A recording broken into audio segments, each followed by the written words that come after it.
आज की हमारी वर्कशीट नंबर 28 जो कि विज्ञान विषय से संबंधित रहेगी। ये कक्षा 7वीं की वर्कशीट बुधवार यानी कि 27 जनवरी की हमारी वर्कशीट होगी। सबसे पहले विद्यार्थी के नाम की जगह बच्चे अपना नाम डालेंगे। कक्षाध्यापक के नाम की जगह वो अपने कक्षाध्यापक या कक्षाध्यापिका का नाम जो है वो डालेंगे। इससे पहले वाली वर्कशीट में हमने पढ़ा था प्रकाश के बारे में, और उसी को अब आगे कंटिन्यू करते हुए हम देखते हैं कि और क्या क्या जानकारी हमें यहाँ पर इस वर्कशीट के माध्यम से दी गई है। तो शुरू करते हैं। हमारा टॉपिक है प्रकाश। कि जब आप समतल दर्पण में अपना प्रतिबिंब देखते हैं तो क्या यह ठीक आपको जैसा दिखाई देता है। यहाँ पर आपसे ये क्वेश्चन किया गया है, क्या कभी आपने ध्यान दिया कि आप तथा दर्पण में आपके प्रतिबिंब में एक रोचक अंतर है। तो चलिए इसका कारण जानने का प्रयास करते हैं। अब हम यहाँ पर क्या फाइंड आउट करने की कोशिश करेंगे कि जो आपको दर्पण में अपनी परछाई दिखाई देती है उनमें जो डिफरेंस होता है वो किस वजह से होता है। तो देखिए, दक्षिण या वाम कि दर्पण द्वारा बने प्रतिबिंब में बिंब का वाम यानी कि बायां भाग जो होता है प्रतिबिंब के दाहिने भाग की भांति दिखाई देता है, तथा बिंब का दक्षिण भाग यानी कि जो दायां भाग होता है वो हमें प्रतिबिंब के वाम भाग की भांति दिखाई देता है। अगर हम इसको साधारण भाषा में समझें तो हमें पता है कि जब भी हम दर्पण में देखते हैं तो हमारी जो राइट हैंड साइड है वो हमें लेफ़्ट की तरफ दिखाई देती है, और जो हमारी लेफ़्ट हैंड साइड है वो हमें राइट हैंड साइड की तरफ दिखाई देती है। अब हमें दी गई है यहाँ पर एक गतिविधि यानी कि एक एक्टिविटी, जिसमें हमें करना क्या है कि इस तरीके से आप एक समतल दर्पण के सामने खड़े होकर अपने प्रतिबिंब को देखिए। अब अपने दाएं हाथ को ऊपर उठाइए। अब आप यह देखिए कि आपका प्रतिबिंब अपना कौन सा हाथ ऊपर उठाता है। उसके बाद आप अपने बाएं हाथ में एक पुस्तक लीजिए और देखिए कि आपके प्रतिबिंब में पुस्तक किस हाथ में है। आप देखेंगे कि प्रतिबिंब में दायां बायां दिखाई देता है और बायां दायां दिखाई दे रहा है। ये एक्टिविटी आप पूरे इजीली वे से घर पर भी कर सकते हैं, क्योंकि सभी के घरों पर दर्पण होता है। उसके आगे आपको करना क्या है कि अपने हाथ में एक बुक लीजिए और दर्पण के सामने खड़े हो जाइए, और इस एक्टिविटी को आप बहुत ही आसानी के साथ वहाँ पर कर सकते हैं। अब हमें आगे जानकारी दी गई है कि जो हमें एम्बुलेंस दिखाई देती है हॉस्पिटल में जिसका यूज किया जाता है, उसके आगे जो एम्बुलेंस लिखा गया होता है वो उल्टा क्यों लिखा गया होता है।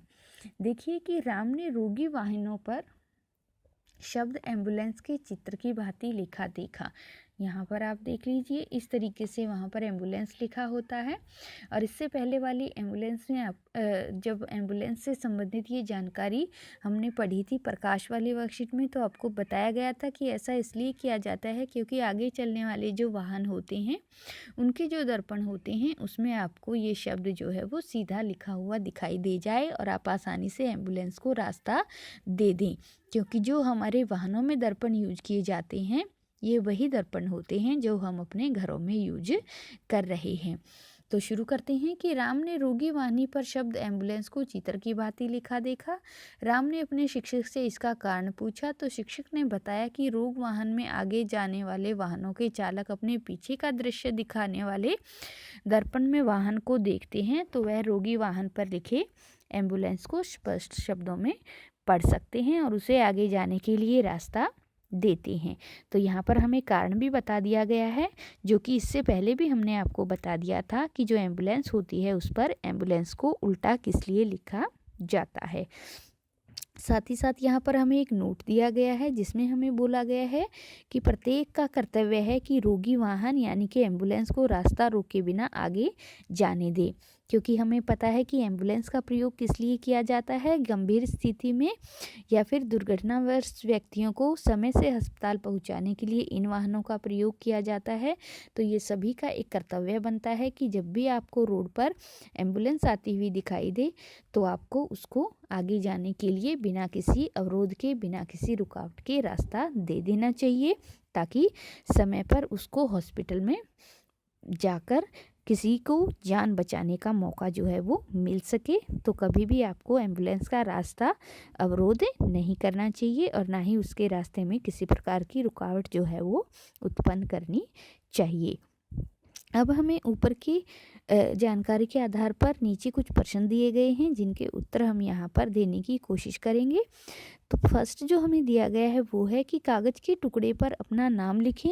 आपको करना क्या है कि एक कागज़ का टुकड़ा लीजिए, उस पर अपना नाम लिखिए और उसे दर्पण के सामने रखिए।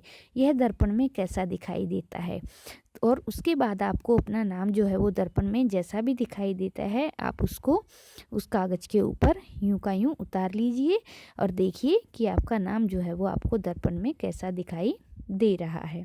सेकंड हमें करना क्या है कि समतल दर्पण में अपना प्रतिबिंब देखने पर क्या वह साइड में ही अदला बदली दिखाई देती है या प्रतिबिंब उल्टा दिखाई देता है।